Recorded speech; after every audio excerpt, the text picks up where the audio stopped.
อย่างบ้าหรือเปล่าบ้าหรือเปล่าลูกว่าอะไรแม่บอกว่าเอาเห็นอ่ะได้แม่บอกว่าแม่บอกว่าแม่เอาวันนี้น้าอีดีพี่น้องเอ้ยเบิ้งแม่จะเอาแขนขึ้นให้จะเอาโอ้บ่มากเลยก็บ่มากเอาแขนขึ้นครั้งหนึ่งหรอแล้วบ่มากแม่ก็บ่ขึ้นหรอกแม่จะออกมาหน้าอีกเด้ออยู่กับแม่ปุ้ยเด้ออ๋อมาเป็นยังหรอเนี่ยแม่ก็เข้ามาแล้วแม่ไป3 โมงแม่ก็เข้ามานะนี่เอามากเป็นหนอกเป็นมากมาได้มาเห็นมาเนี่ยแน่เอาจ้ะมีอะไรสัตว์ขี้ได้ดุไปคือมากแห้งเนาะโดดเห็นเนาะมากแห้งบ่มากแห้งบ่มีไปซื้ออันนี้ให้2 อันพี่น้องเลยมัวกันฮะขี้ได้คือคอยนี่ได้เลยแม่ขี้ได้ดุขี้ได้ก็บ่อันนั้นก็มักนั่งเฉยแล้วเป็นไม่สิกลับเด้อพี่น้องวันนี้โอนเสียไพ่ซื้อให้ฮะอะไรโอ้ยฮะเอ้ยเบาไทยอะไรพี่น้องอีกแล้วพี่จะดีไพ่ซื้อให้เสือนะเอาพี่สิกลับเลยเด้อถูกเด้อเอาพี่สิกลับเด้อแม่ก็จะไปนะแล้วเนี่ยไปหามาเขาได้ปีใหม่ครับแล้วก็ได้แจ่มนะพี่น้องเอ้ยบางทีจิ้มโคตรแลนเนาะมือนี่เนาะ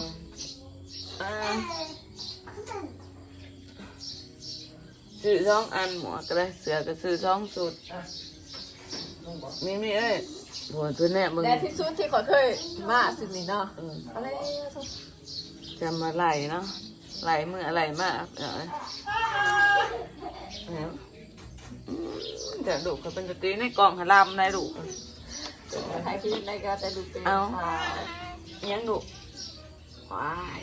ตาขั้นสังเกตดีๆจะหูว่ามันหน่อยใหญ่เนาะแต่กับเวลามันแน่เห็นบ่ดุกับพี่น้องตา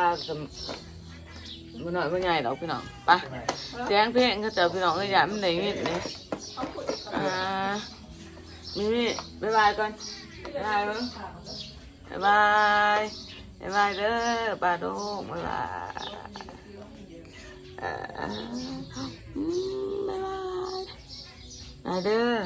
มีอะไรรถงามลายป้าพี่น้องดมขนาดกล้องข่อยมันคือลำแถวอ่ะ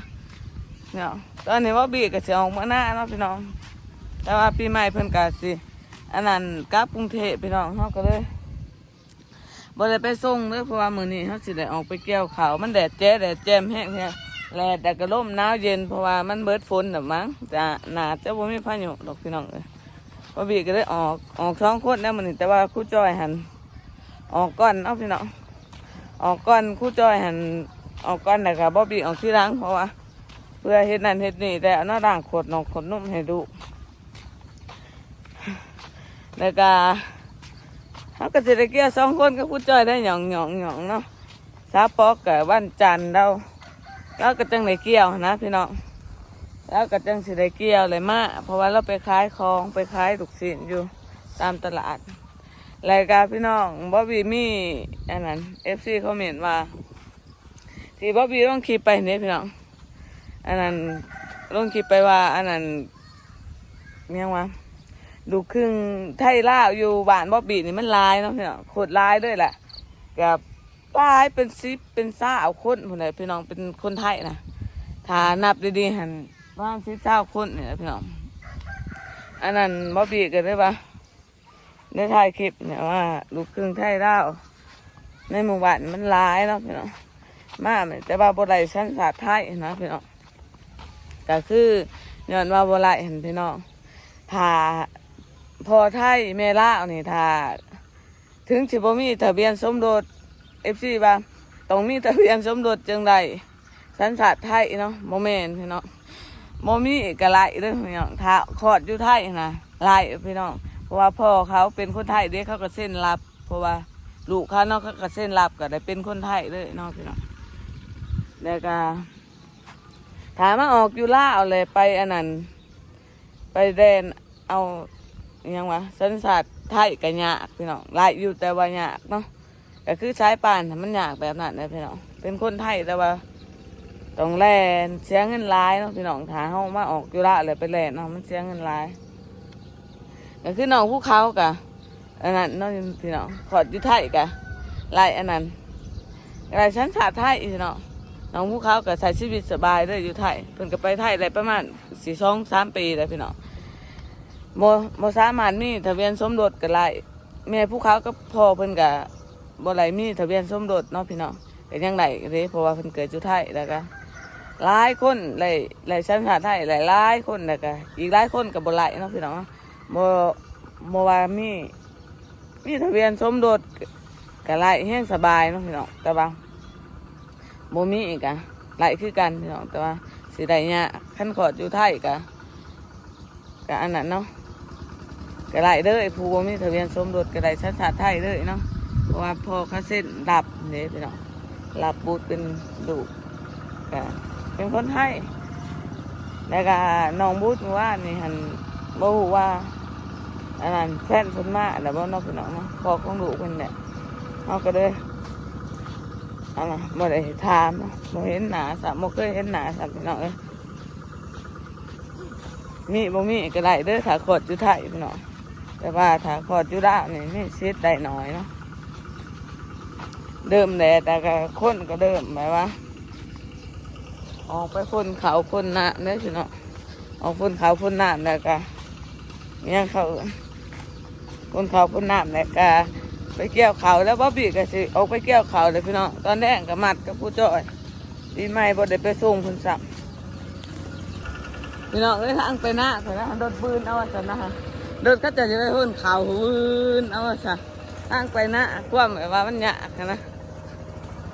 พี่น้องสรุปก็คือถ้าขอดอยู่ไทยบ่มีทะเบียนสมรสก็ไล่เด้อพี่น้องก็ไล่สัญชาติไทยเพราะว่าพ่อเขาเป็นคนไทยเด้ถ้าขอดอยู่ลาวก็เนี่ยต้องใส่เงินเนาะพี่น้องแต่ก็ได้ยินว่าน้องมุดเพิ่นมาออกหันอันไหนเนาะบ่มีค่าขอดแพงเนาะพี่น้องเดี๋ยวว่าปีสิไปซื้อกาแฟก่อนอยู่ร้านค้าค่ะก็จะซื้อหอดหน้าได้แหละพี่น้องเดี๋ยวไปหาครูจอยบ่บีบ่ท่านกินข้าวเช้าซะป้าพี่น้องดมขนาดกล้องข่อยมันคือลำแถวอ่ะเนี่ยตอนนี้บ่บีก็สิออกมาหน้าเนาะพี่น้องแต่ว่าปีใหม่เพิ่นก็สิอันนั้นกลับกรุงเทพพี่น้องเฮาก็เลยบ่ได้ไปส่งเด้อเพราะว่ามื้อนี้เฮาสิได้ออกไปเกี่ยวข้าวมันแดดแจ่มแห้งแท้แลแต่ก็ลมหนาวเย็นเพราะว่ามันเบิดฝนน่ะมั้งจะน่าจะบ่มีพายุดอกพี่น้องเอ้ยบ่บีก็เลยออก2 คนแล้วมื้อนี้แต่ว่าครูจอยหันออกก่อนเนาะพี่น้องออกก่อนครูจอยหันออกก่อนแล้วก็บ่บีออกทีหลังเพราะว่าเพื่อเฮ็ดนั่นเฮ็ดนี่แต่เอาน้าด่างขวดนอกขวดนุ่มให้ดูแล้วก็เขาก็จะได้เกี่ยว2 คนก็ครูจอยได้หยองเนาะสาปอกกับวันจันทร์แล้วก็จังได้เกี่ยวนะพี่น้องแล้วก็จังสิได้เกี่ยวเลยมาเพราะว่าเราไปขายของไปขายลูกชิ้นอยู่ตามตลาดรายการพี่น้องบ๊อบบี้มีอันนั้น FC เขาเมนว่าที่บ๊อบบี้ต้องขี่ไปเนี่ยพี่น้องอันนั้นลงคลิปไปว่าอันนั้นยังวะ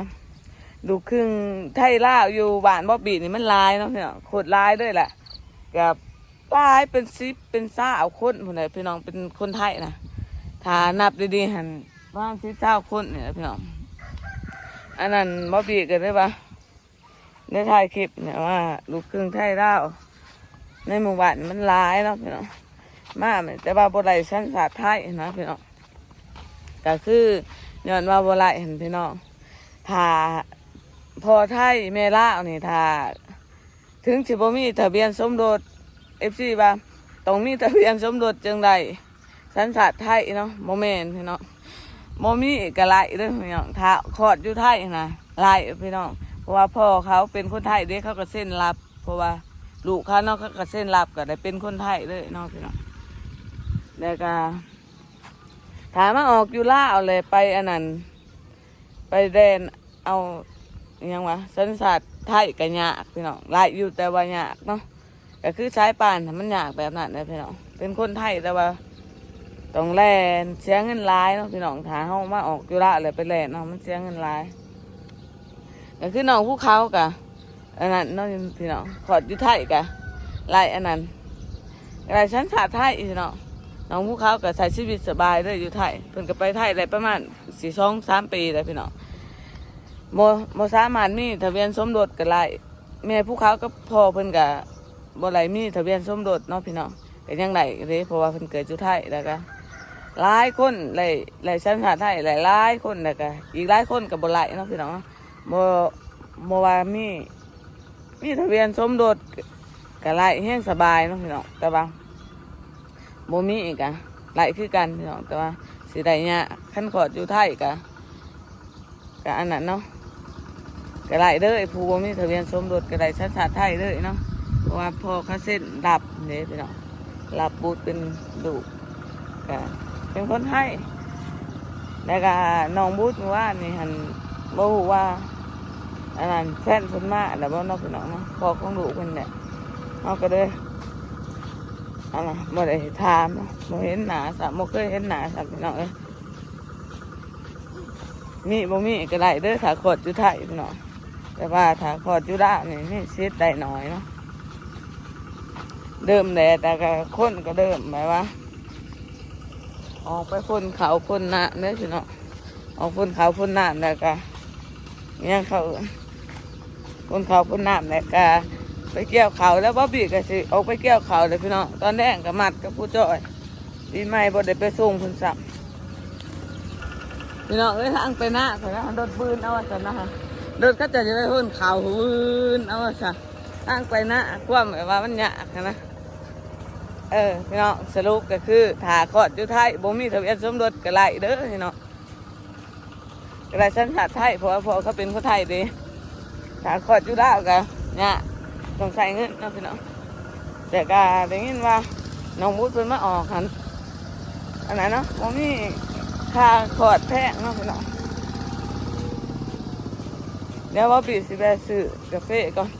อยู่ร้านค้าค่ะก็จะซื้อหอดหน้าได้แหละพี่น้อง